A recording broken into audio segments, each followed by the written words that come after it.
Well, it's Friday, so that means another video, and what I'm going to do today is finish up our story of purchasing real estate here in Panama. It's been a week. It's been a week, believe me. So here are some of the things that have happened. I have managed to lose the charger for my good vlogging camera, and it's not like I can run down to Best Buy and get another one. We went all over David trying to find another charger for that and could not find one. Super frustrating, so I'm having to use what I call my jungle camera, and hopefully the video will turn out good. And I forgot my microphone down at the bottom of the property, and I'm not going back down to get it. So hopefully the audio is good.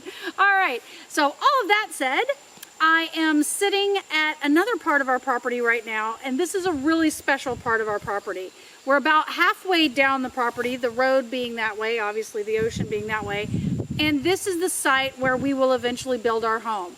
We plan to start that probably sometime within the next couple of years. So I thought it was a fitting place to bring you the last of our story of our real estate purchase here in Panama. Now, when I left you last week, I left you with a bit of a cliffhanger because that was when COVID hit. The last video took you through like the whole process of finding this property, of getting the contract written up, all of those sorts of things. Came back to the United States the first week in March, put the deposit down on the property, which was a little over 10%, a good chunk of change, let's just say that. And then the second week in March, COVID hit. Now this threw us into all kinds of problems because we needed to sell our house to complete the purchase of this property. And when we bought the property at the beginning of March, that was not going to be an issue. Our home was in Los Angeles.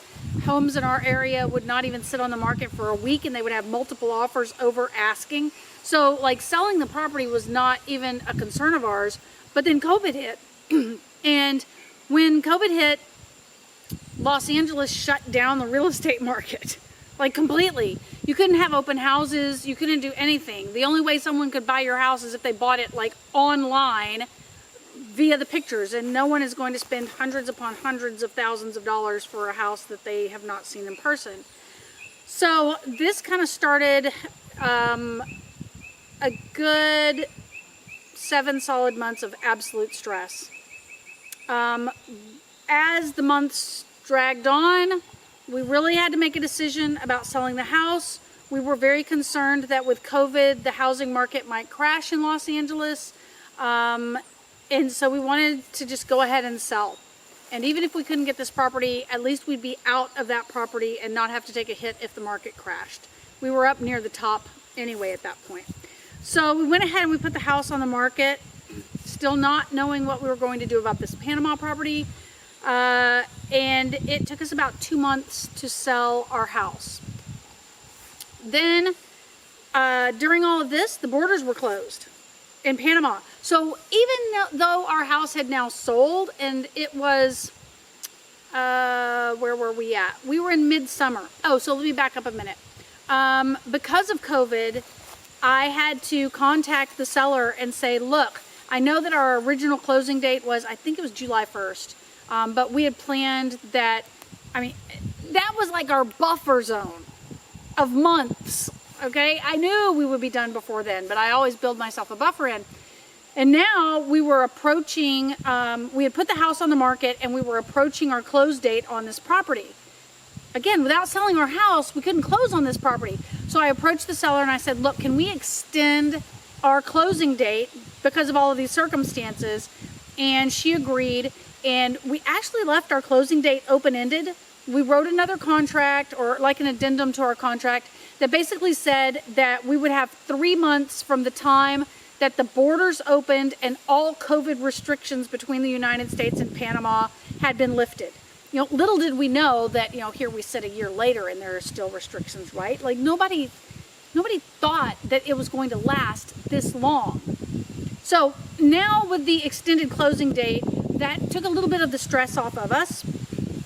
We sold our house, and originally the plan was once we sold the house, dump that money into this property and move. But now we couldn't move. The borders weren't open. So we had to find a temporary rental in Los Angeles. And I cannot even tell you how stressful that whole situation was, because Los Angeles had put a moratorium on evictions. So no one could be evicted in Los Angeles, which meant people just weren't paying their rent. And so landlords were not real keen on renting short term to someone or anyone. I mean, we were basically offering to pay like in full for 3 months up front just so we could get into somewhere. So we went from our lovely house on a nice piece of property, I mean a whole third of an acre in Los Angeles, which is like, 50 hectares here, and to a tiny guest house on someone else's property. It was stressful, it was frustrating, it was such a waste of thousands of dollars, because we moved in August and stayed there until December. Just the whole thing was a mess. Well, as all of this is happening, I'm getting more and more frustrated and more impatient and not seeing these borders open. And I had to do something, because I knew that we needed to get out of Los Angeles. My original goal, if you had watched the videos, was not necessarily to move to this property, but to move out of the United States for tax purposes. And so Brian and I started looking into properties in other places in the world where we might want to move to. We seriously considered Greece. We looked at a lot of properties online, especially in Corfu, because Greece has a really good golden visa program. So we thought about Greece. It was on our radar. We thought about Mexico. We started looking at places near Merida, which is one of the safest places in Mexico to live. Problem with Mexico, they tax worldwide income. It was just like at every turn there was some kind of a problem. And I just kind of gave up on this property. And I contacted the seller and said, I would like to get out of this deal. Just give me my deposit back. Let's wash our hands of it. And that didn't really go down so well. So at that point, I had to figure out legally what I was able to do and not do. And this brings me to the most important part of this video. If you hear nothing else, listen to me for the next couple of minutes while I explain this, because it is super important that you have this in your real estate contract, period. No ifs, ands, or buts. As I've mentioned, my attorney was not the most helpful attorney. I went to her and I said, look, here's the situation. I don't know if we're going to be able to get in. My husband and I have to have a permanent place to live. I cannot live in this tiny guest house the rest of our lives. How do we get out of this contract? And she said, well, I wish I could read you the email. It was just so vague and blunt. And it was basically just said, well, haven't you read your contract? There's no way out of it. Okay, that was super helpful. Thank you. This is the point where I went to Kramer and Kramer Law. Link below in the description always, because they're amazing. And I talked to Marcus Kramer and I said, look, here's my situation. Here's my contract. We can't get to Panama. I can't close this deal. I want out. What are my options? I don't want to lose my deposit. All right. Marcus said, hang tight. Let me talk to my team, because this is an unusual circumstance that a lot of people are dealing with right now, that were in real estate contracts and different contracts, business contracts. Let's talk to the team and figure it out. He gets back to me in a few days and he says, okay, Mary, there's a problem because there's no force majeure clause in your contract. So what is a force majeure clause? I knew about force majeure clauses. I mean, they've been in most contracts I've signed in the United States, but I never really pay attention to them, because basically it's a clause that states if some heinous, horrible act beyond both parties' control happens, like an act of God or something like that, that you can terminate the contract. He said, so there's not one of those in your contract. However, we have gone back and looked, and Panama has an implied force majeure law in effect for contracts. So even if it's not in your contract, you're still covered by Panamanian law. This was the answer I needed. This was the information I was paying an attorney for. I paid my attorney, my real estate attorney, and got none of that. Would you like to know how much I paid Kramer? And I really don't want to advertise this because it's absolutely not his like obligation to do things for people like this. He gave me that information for free, which I was willing to pay. I even asked him how much. He said, there's the information. I mean, seriously, you need an attorney, you go to Kramer. That's all I'm going to say. He has my business for life because of that. Plus everything else he's done for us since we've been here that's been amazing. Okay, so now I know I have an out. So now it's trying to get that out. And how do we protect ourselves? Now, so Kramer basically said that the way we could do it, that if the seller was not willing to let us out, that we would have to sue. And that would require going to arbitration because we had an arbitration clause in our contract, which costs a lot of money here. Not as much as my deposit, but it does cost and it does take time. And so what would happen is this would have to go to arbitration. The arbiter would have to decide. If they decided in our favor, which they should because we had Panamanian law on our side, at that point we would then have to put a lien against this property, and because we weren't going to get our deposit back, we pretty much knew that. We'd have to put a lien against the property if the seller didn't give us our money back, and then wait until this sold to get our money back. Like, what a nightmare. But I felt a lot more comfortable because now I had an option out.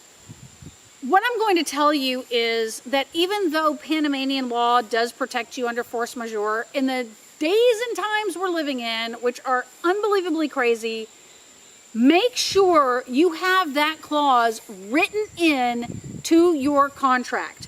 Your attorney, hopefully it's Kramer and Kramer, will know what that is and how to properly word it and put it into your contract. You don't need to know all that stuff. Just know that it protects you against things that are unexpected, like COVID, that nobody could have expected, right? Okay, so that part. Well, the time goes on and goes on, and then we see that Panama is planning on opening their borders. It was in October, I think it was October 12th. They were going to open the borders. So Brian and I really needed to make a decision. Were we going to go through with this, or were we going to ditch it? Well, we decided let's go for it. So at that point, we contacted Kramer for all of our immigration work, and those videos are on here. And that whole process, we started gathering our paperwork. We packed up our things. We came to Panama, started our immigration. While that was happening, we came to Bocas. We did an inspection of the property because, again, we hadn't seen it since the end of February, and now we're at the end of October. No, we came in November, so between February and November, we hadn't seen the property and had no idea what was going on. We got here, there was definitely more vandalism, a little more theft, but nothing, I mean, nothing so terrible that we couldn't handle it. I mean, this property had been abandoned for 6 or 7 years, so pretty much everything had been taken anyway. So whatever they took was pretty much worthless at that point. So we knew we were going to go through with it. You know, I'm still stuck with this original real estate agent, though. I needed to just carry that out, or it was going to cost me, you know, over $1,000 more to switch to Kramer, plus the money I'd already paid this attorney. So I just decided to stick it out with her. You know, and it was just a fiasco. It should have closed very quickly. We had our money. We were ready to go. And, you know, the attorneys just, you know, not only just mine, but the sellers too. Like, neither of those attorneys would I ever want to work with it again. Drug their feet, excuse after excuse, COVID this, COVID that, blah, blah, blah, blah, blah. Whatever. So anyway, it took over a month for us to get this place closed, just because trying to get paperwork back and forth. Got closed on the property, and then here we were, the owners of what is our home now. And that's how it all went down. It was crazy, it was hectic, it was frustrating, it was stressful. It was not something I would ever want to repeat again. With COVID. Had it not been for COVID, this would have been really pretty easy. Dealing with the attorneys would have been frustrating because just constant delays and vague answers on things and all that kind of stuff. But other than that, the transaction went pretty well. So to finish closing, basically all we had to do was, because that, like I told you last time, that original contract you sign is literally your sales contract. That's it. So we just had to complete it by wiring the rest of the money to the seller. And then once we did that, we were done. This property was purchased inside of a corporation. So a corporation held this property. So my real estate attorney took all of our information and transferred, like all of the officers and the share allotments and all of that kind of stuff over to the way that we wanted it, into our names. Once that was all done and recorded, then the property was ours. Since then, I have transferred everything over to Kramer & Kramer since we closed, and we have found some serious problems that my attorney did not catch when Kramer went into research, because what we wanted to do was actually change the name on our corporation. And then the original attorney, I had mentioned it to her, but then I guess she forgot. And so she's like, oh, it's going to be another $500 if you want to change the name now. Okay, so anyway, I switched over to Kramer. And so while he was researching everything, we found some problems, like where the original corporation was in the tax rolls twice, and there was money owed, and money that my attorney, who was supposed to be doing a title search and making sure that this corporation was clear and free of everything that was owed on it, didn't catch. We're working on that. Hopefully we won't have to pay it. Another huge problem, we were told that we had a water concession on this property because we have the dock and we have buildings out over the water. We were told we had a water concession. It was a 10-year concession. We had the paperwork that was showing all of the money that was owed for what we thought was the water concession. So I had no reason to question whether there was a concession in place or not. I did ask my attorney, or I did ask the seller's attorney, to give me all the water concession information, and she said, I can't get it, I can't get it, I can't get it. This was before COVID. Then I had my attorney before COVID say, hey, can you go see if you can figure out what's going on to this water concession? She apparently went down and talked to somebody, and she couldn't get any information on it because we weren't the owners. I don't know how true any of all that was, but here's why I know that the seller's attorney didn't want to give us the information, is because when Kramer went back and researched that water concession, because we need to repair our dock, there is no water concession. It's a big deal. It's a big problem. Had I had Kramer in the first place, I would have known that. Had I not tried to save $200 with this other attorney who is, let me say, highly recommended on the expat boards. So watch that. Again, can't name because there's libel laws here in Panama that prevent you from saying anything bad about anybody. Which is why you don't see bad reviews about people on the expat boards. So anyway, so that's where that stands. We're trying to work on our water concession. Kramer is like handling all of that stuff for us. We've got our corporation underway. And now we own the property with just a few little problems here and there that will get fixed eventually. But do yourself a favor, get an excellent real estate attorney from the get-go. Do not try to scrimp and save. Make sure your stuff is locked down, airtight. Make sure you research every single thing that property is supposed to have. Make sure you get a survey. If you have water concessions, make sure that those concessions, you have them in writing. What they are, the surveys, all of that stuff. If there are building permits, make sure you have copies of those. Everything, put it into place. Don't get ahead of yourself. Believe me, there is no rush to close on a deal in Panama. There's not a line of people waiting to snatch that property up from you, I promise. All right, so that's the story of our property. Next week, we're going to go on a tour, and you're actually going to get to see the entire property for the first time. And then the week after that, my plan is to kind of wrap up this portion of the real estate videos by going through. I'm going to get on my computer and I'm going to show you every tip, trick, hack, everything I did when I was searching for real estate, both in Costa Rica and here in Panama. Little tricks that I promise you don't know about. So make sure you subscribe, stick around for those, and I'll see you next week.